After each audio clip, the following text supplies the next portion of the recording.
Okay, let's go ahead and get started. You should be able to hear me now. I heard a couple people say they weren't able to hear me before, but I changed some settings on the microphone and hopefully you can hear me now.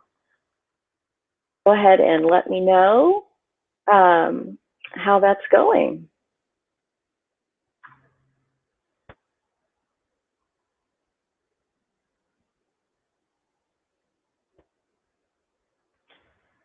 Okay, great.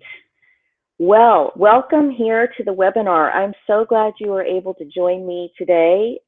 We have a great presentation for you, and I'm really looking forward to sharing some practical information on this topic that affects so many of you smart, savvy, health-loving people.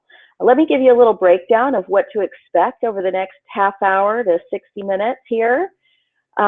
Before the Q&A, I'm going to give you some access to some special bonus offers, so please stick around for that. And I'm sure you're going to love what those bonuses are. Here's what we're going to talk about. First, we're going to talk about the neuroscience and the biology behind those cravings that you may be experiencing. I'm going to tell you how your environment can be making this even worse, what makes you vulnerable to the cravings in the first place, and then I'm going to give you what you really came here for, which is some specific strategies that you can employ to really break free from the grip that these foods and food cravings really have on you. All right. So let me start off by telling you a little story about myself that brought me to this topic. And this cartoon of Calvin and Hobbes really nicely illustrates my feeling. But when I was a newbie dietitian about 18 years ago, I got out of college so on fire and so excited to just teach anybody who would listen what I knew, what I'd learned about nutrition, and what wonderful things a healthy diet could do for us in terms of making you feel better, improving your lab work, giving you more energy, keeping you healthy, keeping you alive longer, and so on and so forth. And I just knew that if people knew what I knew, they would be totally motivated to eat a healthy diet and take care of their bodies. So imagine my surprise when I got my first job at the Dallas VA hospital, and not everybody felt that way. I learned really quickly that not everybody was as excited as I was about nutrition and as about eating a healthy diet. And people kind of fell into different categories there. You know, of course, there were people who just weren't interested at all. I'd get the patient come into my office who was sent there by their physician, you know, maybe newly diagnosed with diabetes or some heart disease, high blood pressure, something like that.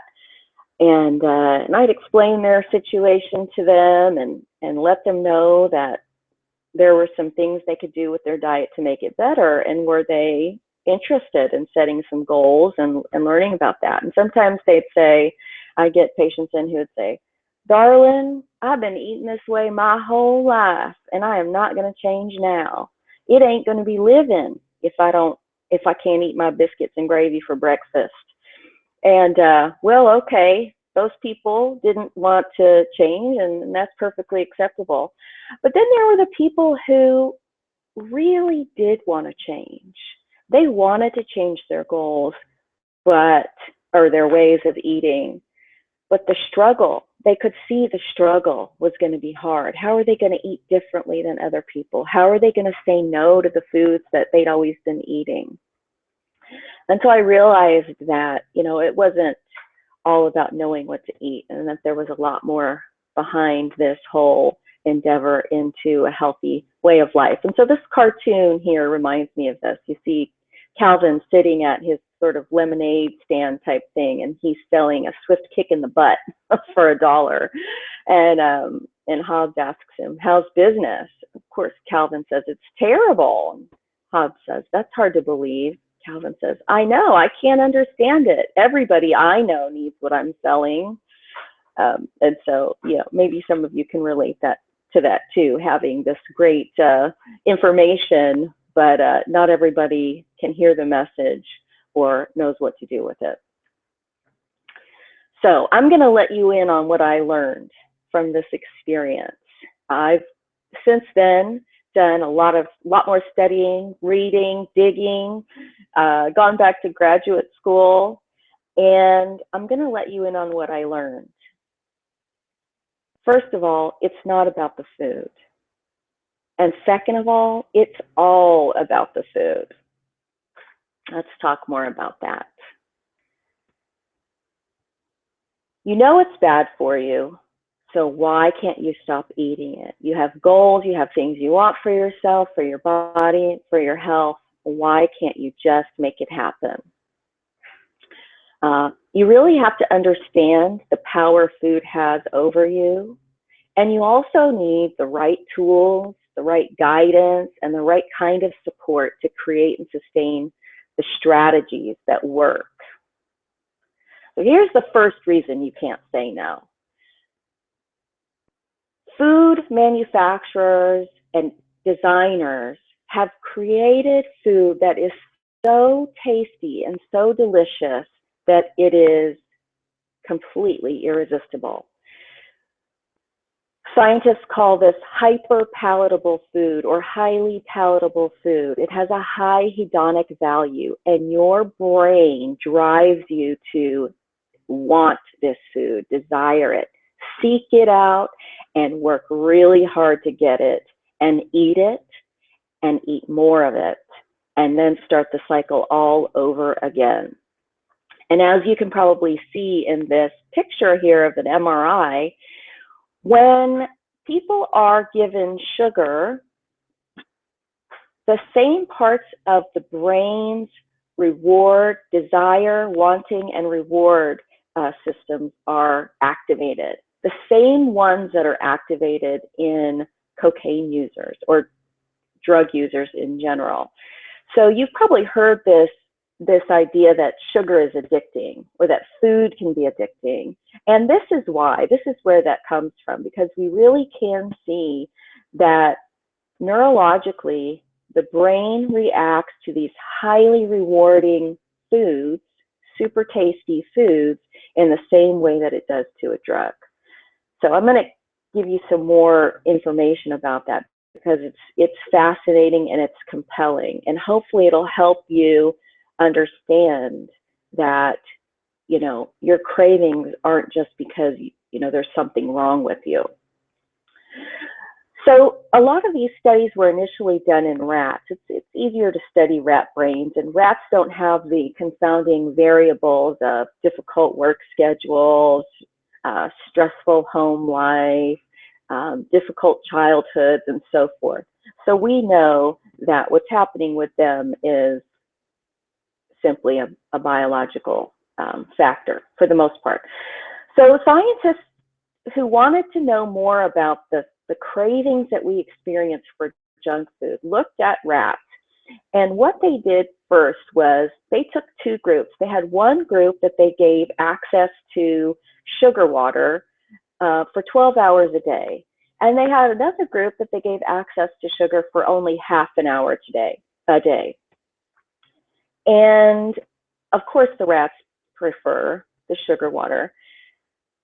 But in the group that was given access, in other words, they were allowed to binge on the sugar as much as they wanted, they developed what the scientists called enhanced motivation to go for the sugar, to get sugar, to acquire it at any cost. And so the way that they tested that was in two different ways. First of all, they wanted to see just how much work would these rats do to get sugar. So instead of just making the sugar water freely available, they made the rats have to do some work to get it. And one way to make a rat do work is to force them to push a lever in order to get the reward. In this case, the reward is the sugar water. So they set up the system so that the rats would have to press the lever a few times in order to get the sugar water. Okay, they did that, no problem. And they would continue to press the lever as much as they needed to get the sugar water. And so the scientists kept increasing the threshold, the number of times that the lever had to be pushed to get the sugar water. And the rat would push that lever repeatedly up to 44 times just to get a drop of sugar water. So that's quite a lot of work that the little creature would go through just to get a little hit of sugar. So then they thought, I wonder how much risk the rat is willing to put himself through. Because we know that people who use drugs or abuse drugs are willing to risk quite a lot in order to acquire the thing they crave, you know, whether it's cocaine or heroin or some other drug of abuse. So what they did is they put on one half of the cage, they put the food and regular water, and on the other half of the cage, they put the sugar water. But the catch was, on that side of the cage with the sugar water, they electrified the floor. Yeah, that's right. They electrified the floor. They wanted to see, was the rat willing to go through pain and danger in order to get the sugar water, even though the food and water, regular water, was available right there with no pain and no effort. And sure enough, those rats that had been allowed to binge on sugar a few weeks earlier went straight across the electrified floor for the sugar water and did that as much as they could to get their fix that way. So you can really see from this example that the brain is really driving the rats and also us to go for these highly palatable foods. So when you feel that pull, you see the sweets, you see the food, and you really want to eat it, it's not just that you're weak-willed. You know, it's that you really have this biology set up that causes you to want that. Now, part of what happens with these hyper palatable foods or super tasty foods is that your brain has been hijacked. You know, natural food in the natural world is not so super delicious and irresistible. Yeah, apples are good, blueberries are delicious. It's nice to bite into some walnuts, but you don't get the same fireworks, the same excitement that you do from some of these manufactured foods because they are designed in such a way to be irresistible. They're layered with fat upon salt, upon sugar, so that we get multiple hits of these highly desirable tastes. And then the food is also loaded. You know, it's injected with salt solutions. It's injected with sugar. It's cooked in such a way that it absorbs a lot of fat. You know, when we deep fry things, that breading that's on there really gets loaded up with fat. And the food designers work hard to find ways to do this because they have a product to sell and they know how to sell it. They know how to make us want it. So they're doing a great job. You know, they're not out to get you as an individual. They're out to make some money, and they're really good at doing it. The second reason it's so hard to say no is because your environment supports you being in this constant state of wanting. There's a large variety of super tasty food everywhere and triggers that remind you about it everywhere you go. And we have this food in large variety. It's highly concentrated and it comes in large quantities, huge portion sizes. And so I wanted to give you a visual here on some of the ways that you're being triggered to remain in this constant state of wanting, which really fires up your brain to go seek out, you know, these kinds of foods. One of the things is, foods come packaged in this brightly colored, highly designed, attractive packaging. And that we find that very appealing. Our brains like that. We also see, if you look in the upper left-hand corner, that pizza type product there is a really good example of the layering. You've got pizza, so we've got the dough, which undoubtedly has sugar and fat added, although you could make pizza dough without those things. Then they've got sauce, again, probably has sugar added, and probably oil too.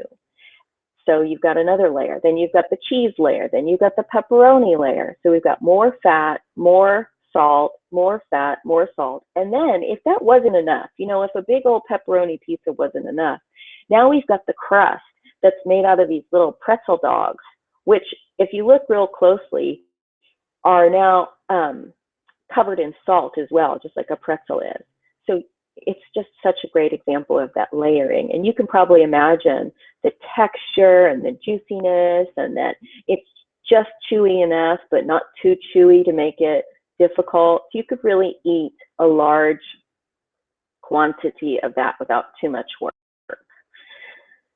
And then, of course, food is sold with so many other enticing things. As you can see, Carl's Jr. has a whole bunch of commercials in print and on TV showing just, very sexy women eating large, juicy burgers, or attempting to eat, not actually eating. So there's that. And I had to throw in this old picture of this beautiful woman smoking a cigarette, because so many of the things we see advertised for food just really remind me of how cigarettes and smoking were once glamorized and advertised. And, we were told that in the 60s and earlier that smoking was actually good for us. It would help you lose weight. It would make you more attractive. It would help you relax, and so on and so forth. And obviously now we know that is not true. Same kind of marketing tactics are being used for these highly palatable foods.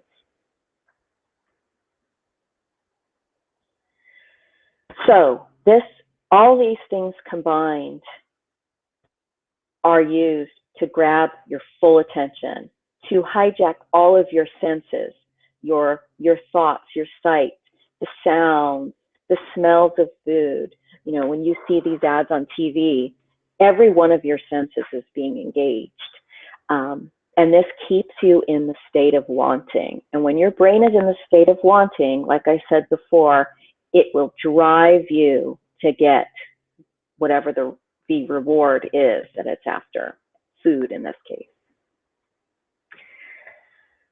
So the third reason you can't say no is that you're vulnerable. We are vulnerable. And these are some of the things that make us vulnerable to the super tasty food and the triggers in our environment.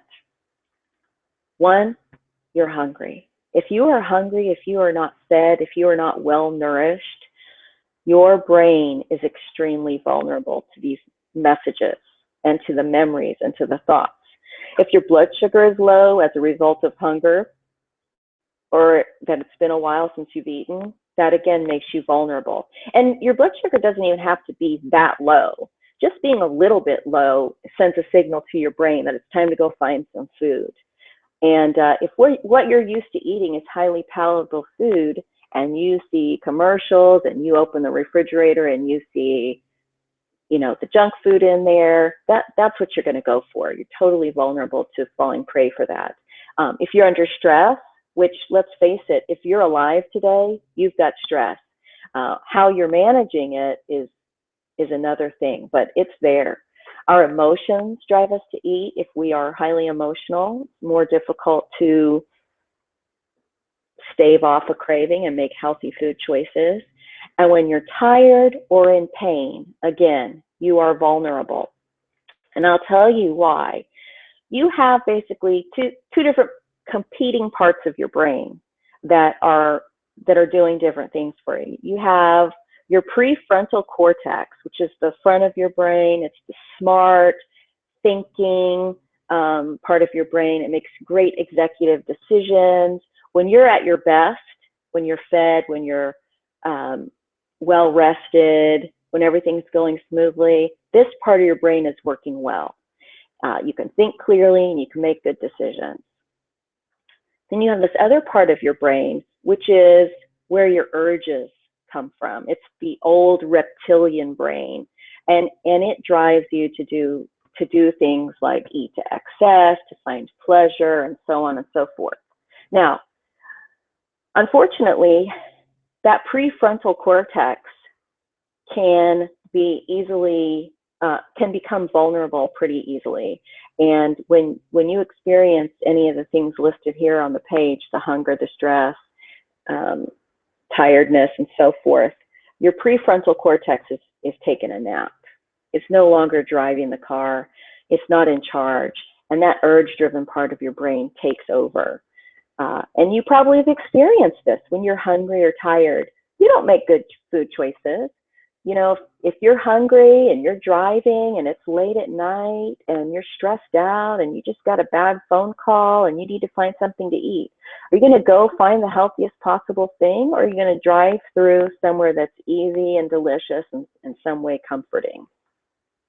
And also, we've been sort of conditioned to do that, right? When we're emotional or when we're celebrating, you know, whether the emotion's happy, sad, excited, or whatever, we've been conditioned through our family experiences and our life experiences to use food as an outlet. You know, we go out and we celebrate with ice cream, and we have parties with cake. And if you're feeling down, maybe mom will make you some milk and cookies and everything will feel better. So what's the solution, right? That's what you came here. You really want to know what the solution is. And I have some great strategies here that have been shown again and again to work. They're simple. They're not always easy, but they're simple. Commitment, really creating the commitment, the desire, the want to stick with healthy foods and stay away from the junk. The second strategy is to nourish yourself, nourish your body so that you're getting the nutrients and the nutrition that you need. And the last thing is to nurture yourself.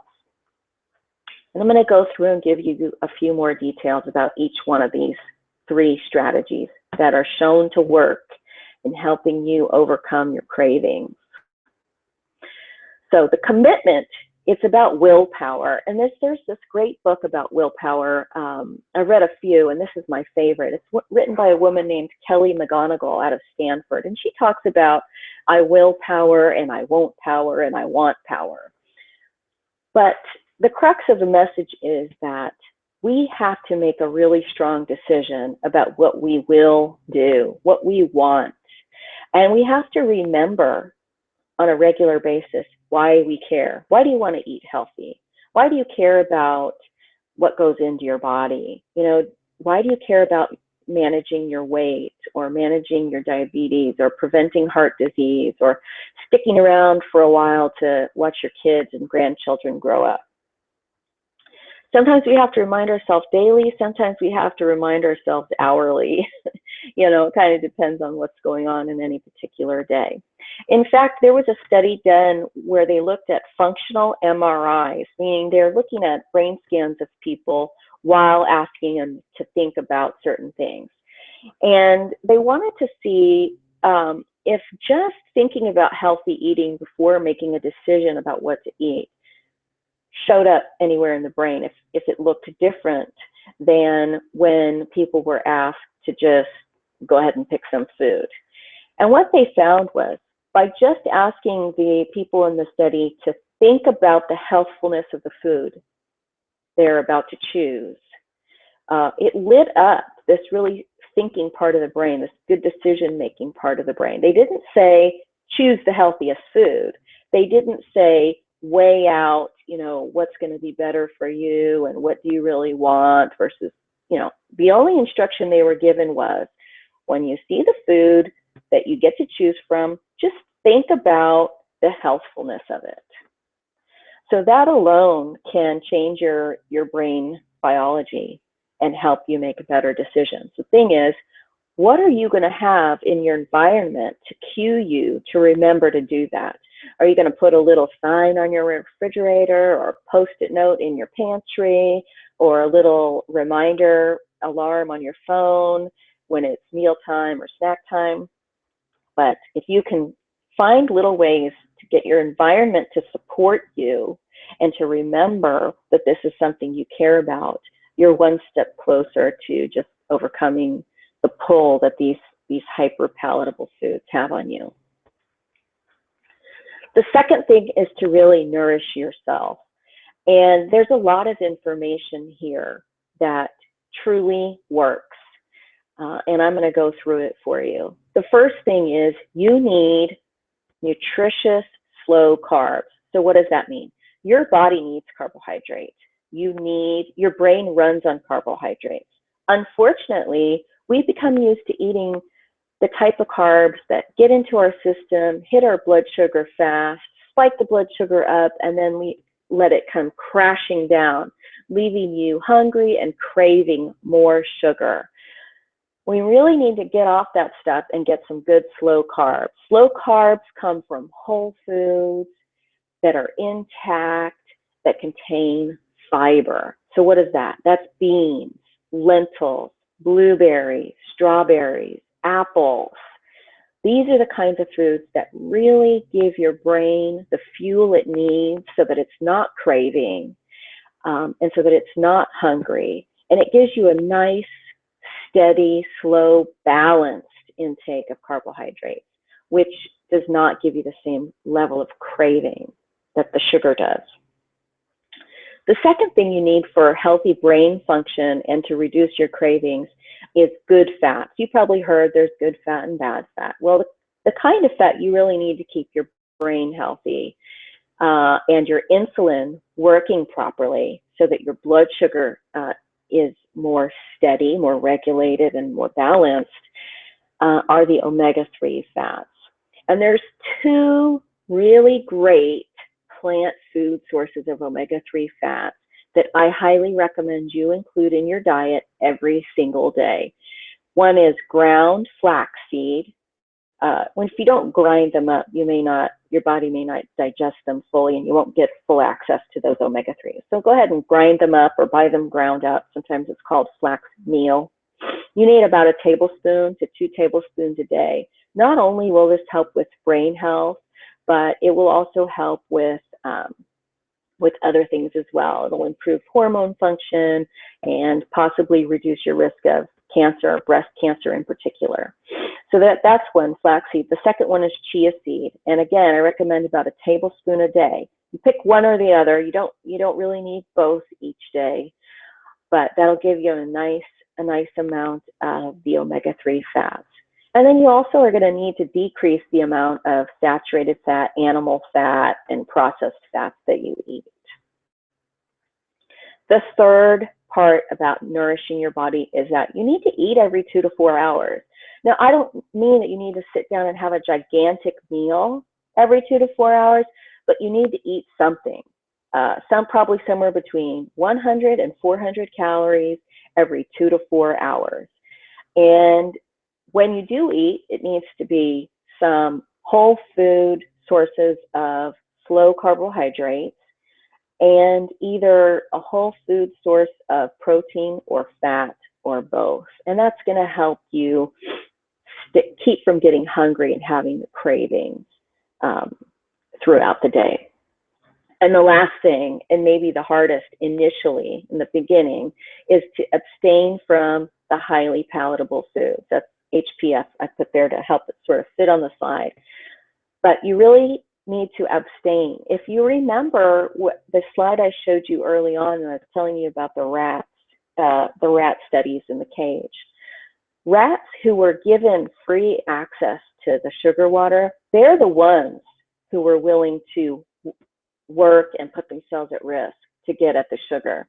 The ones who hadn't been allowed to binge, who didn't have much exposure to sugar, they were not nearly as compelled to seek out the highly palatable reward. So there really is something to the fact that when you eat junk food, you crave it more. When you can get yourself off the junk food, you are going to significantly reduce the cravings that you experience.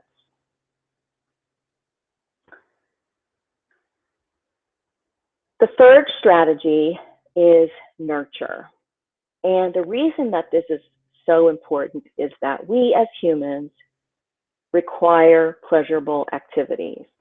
And a lot of people go for food as their pleasurable activity, right? But that's not really working out so well. You know, almost 70% of American adults are now overweight or obese. So using food as our pleasure, as our entertainment, as our fun, as a substitute for sleep and rest is not working out so well. So we need to find other ways to nurture ourselves on a daily basis. You need to find some pleasurable activities in your life, whether it's playing an instrument or exercising or being with friends, reading, meditating, doing things that you enjoy. You need to incorporate those every day. And you're thinking, I know some of you are thinking, oh, but I don't have time for that. I'm supposed to be eating healthy. I'm supposed to be doing all these other things. I don't have time now for pleasurable activities. Well, I'll tell you what. When we don't take care of our bodies and minds, our time on earth is up way too soon. So we got to find time. It doesn't have to be an hour, but we got to find some way throughout the day to inject a little bit of enjoyment. Second thing is sleep. Sleep and weight and appetite are clearly linked. When you don't get enough sleep, you are going to crave. You're looking for a replacement, looking for energy, looking for something. If you don't get enough sleep, your brain is vulnerable. Most adults need about 8 hours a night. You know, some might be 7, some might be 9, but somewhere in that range. And you may have an idea of how much sleep you need. We need to put ourselves first. Again, not something that's real easy to do, and it's really not something that we're taught to do, especially women are not taught to do this. But it's very important. Put your need for sleep, your need for healthy food, and your need for enjoyment first. When you take care of yourself like that, then you are fully available to serve, to take care of your family, to take care of your friends, to serve the people that you encounter each day.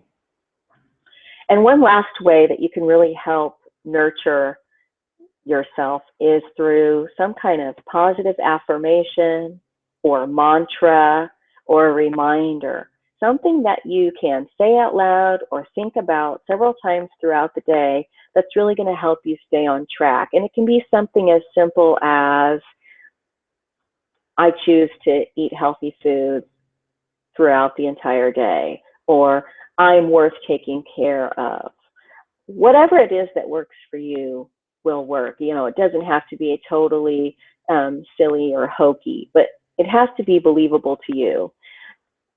So I highly recommend that you work on doing that. And remember, in order to do those things, it takes the desire to do so, the support in doing it. You need someone around you to be supportive, and consistent effort to change habits. And I know that's a tall order, and it's a lot easier to do when you have help. So one of the things that I do is I help people with behavior change. Of course, nutrition is my real love, but in order to get people to be able to eat well, you have to help them create the right kind of habits. And so I'm offering, if you're interested, I'm offering this 12-week Healthy Habits for Life course. It's all online, so it's really convenient. You can show up for the live stuff, or you can watch the replays. We have workbooks. I have worksheets, guides, videos. There's accountability. There's a group, an online group that's really supportive and helpful. And I have some bonuses too, because I know these are things that really help solidify the habits and help you make enough progress that you feel motivated to keep doing the work. So the bonuses include meal plans, recipes, and then weekly live Q&A. You know, so you're going to have access to me every week if you do this class, to ask your questions about nutrition, to ask your questions about, you know, prepping meals, about any difficulties that you're having, which I think is a really great bonus. Another thing that I'm going to offer just for showing up for this webinar, I'm really grateful that you showed up for this webinar. It's actually the first one I've ever done, and been a little bit nervous about it, but also really excited to get things going here. And so as a thank you for showing up, if you register now as a result of this webinar, I'm going to give you a personalized nutrition plan, a health and nutrition assessment. So what that means is that I will sit down, take all your personal information that you'd like to share, and your food preferences and your history and your personal health issues, and help you come up with a plan of how many calories you need, what kind of carbs, how many carbs, how much protein. We'll talk about exactly what foods to eat, exactly what foods not to eat, and I'll make you a meal plan specifically geared towards you. So that's just a little peek at what that health and nutrition assessment will look like, but it's really a high value thing. My hourly rate when I have people come see me is $125. So, and I usually won't see anybody for just 1 hour because, as you probably figured from this presentation, it takes more than one meeting with a dietitian to make real changes in your life. So, but anyway, I have that offer for you, and I really hope you'll take me up on that now during the webinar. I'd also like to open up the chat now if you have any questions about what I've presented here today, or if you have any questions about the Healthy Habits for Life program that I'm offering. Please ask me those questions now. Let me know what you thought, what questions you have.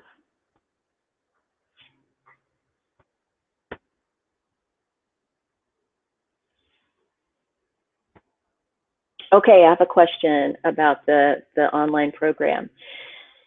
So it's 12 weeks long, which means that there are 12 modules each week.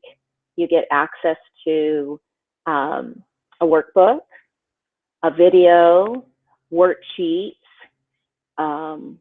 guides, and it can take you anywhere probably from 30 minutes to 3 hours to complete all the work. It's kind of up to you how much you put into it and how much you get out, but it's a lot of content-rich stuff that really walks you through step by step on what you need to do in order to see real progress.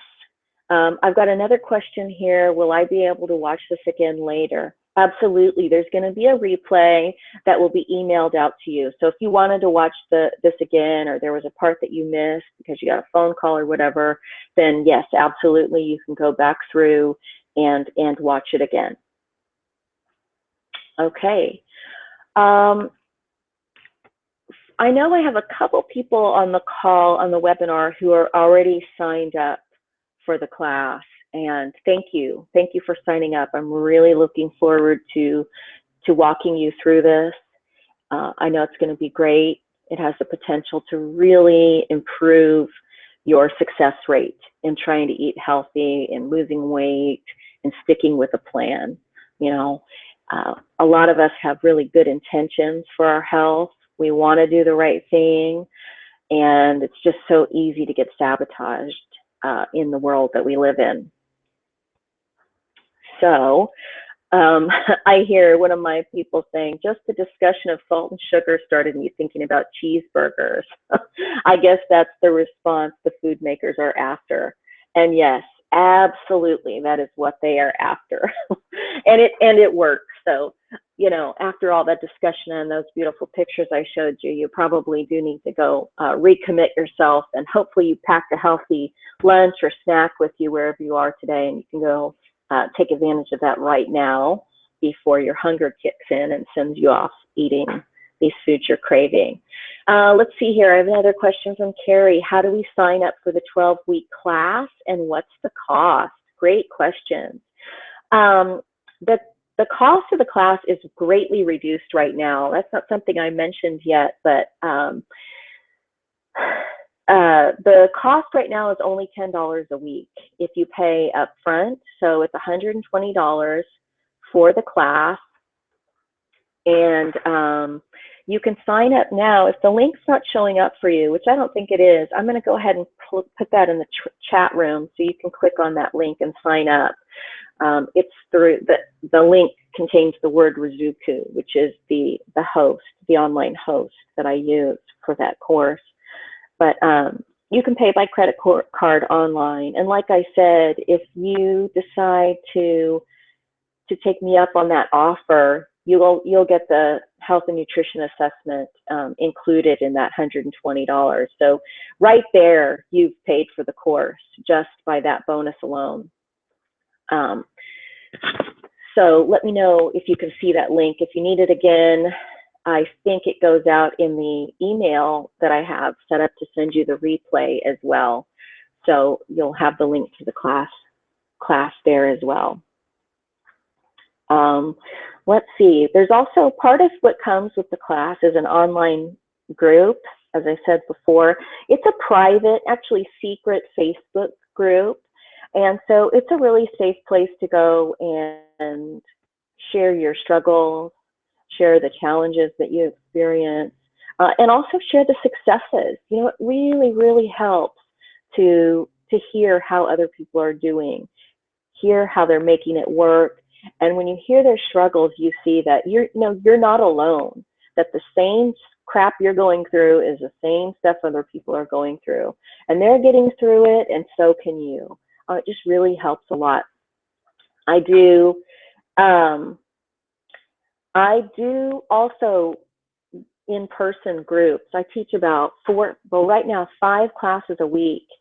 And the piece of feedback that I get most often is how wonderful the support of having a group is and how much difference it makes in people's lives, that when they hear that, you know, their struggles are real and validated, and that there are solutions that real people can employ that work.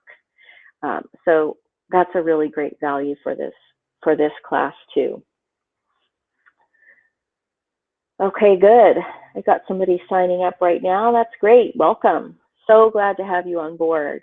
It is going to be a fantastic group.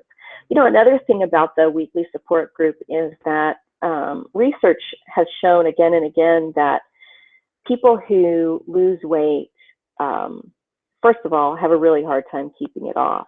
The statistics are something like 90% of people who lose weight regain it, which is pretty sad. But the good news is that when people are engaged in a weekly meeting or some kind of at least weekly support system, they are far more likely to, first of all, be successful in losing weight, and second of all, keep it off. So that's why this program is 12 weeks long and why I really incorporate this ongoing support, because we need it as humans. We really need the support. Another strategy that I use in this course, or that I get you to use in the course, is the accountability piece. And that makes all the difference. We know that Kaiser Permanente did a study a number of years ago, and many others have done similar studies that show people who keep track of what they're doing, keep track of what they're eating, lose twice as much weight as people who don't. So that's one of the parts of the support as well, is that, you know, I'm going to have you find a way to keep track and to monitor your behavior around eating. And it's not overly difficult. You know, it takes a little effort in the beginning to figure out how to do it, but once you get into a good rhythm, it really doesn't take that much extra time, and it makes such a huge difference in your outcomes. So that's another thing that that you're getting with this program. And it's not just, you know, you can track your food. You don't need me to help you track your food, but I highly encourage you to do that. But the thing that the extra sort of layer that you get in doing this with me is that you know I'm looking. You know I'm looking at your food record. I'm looking at what you're eating, and I'm there to help you. If you don't know what to eat, if you have questions, if you are, you know, thinking about what you're doing and you're just not quite sure what direction you need to go in. So, so there's that as well. One other thing I just want to mention about this course is that I'm really sure that if you decide to commit to this, that you're going to see benefits. But if you don't agree, you know, you've taken it and you've gone through it and you've done all the work, you've done all the modules, and you know, you've done the steps, I will give you your money back. Totally. I have a 100% satisfaction guarantee. I do not want anyone leaving this course unhappy. So there's that too. There's really no risk. And I really set the price so low because I want it to be accessible. I want you to have your best chances at success. And really, the price, $10 a week, it's less than just a few lattes at Starbucks or Pete's or wherever you go for your lattes. It costs less than that. So for most people, it's affordable. And I hope that you agree that not only is it affordable, but it's really full of value. And you have the potential to really get a lot out of this. So that being said, I'm going to go ahead and end the webinar here in just a couple of minutes. I have only a few more questions kind of slowly rolling in on the chat line. I'm curious if the person who asked about the link to the course sign up was able to get that. Go ahead and shoot me a chat here in the room and let me know if you can see it. If you can't, I will repost it again. You can also get a link to the course sign up information on my website. My website is www.kimosmith.com. I know, not super creative, but easy to remember. So go ahead there. You really have until 11 o'clock today to register and get this free added bonus. And if you are already registered and you attended the webinar and you want the bonus, just shoot me a message and I'll make sure you get in on that as well. I really appreciate you showing up to the webinar today. And I look forward to working with you, getting to know you, and seeing you make the progress that I know you can make. All right, everybody. That's it for today. Go on, have a great day. Take care of yourself. You're totally worth it.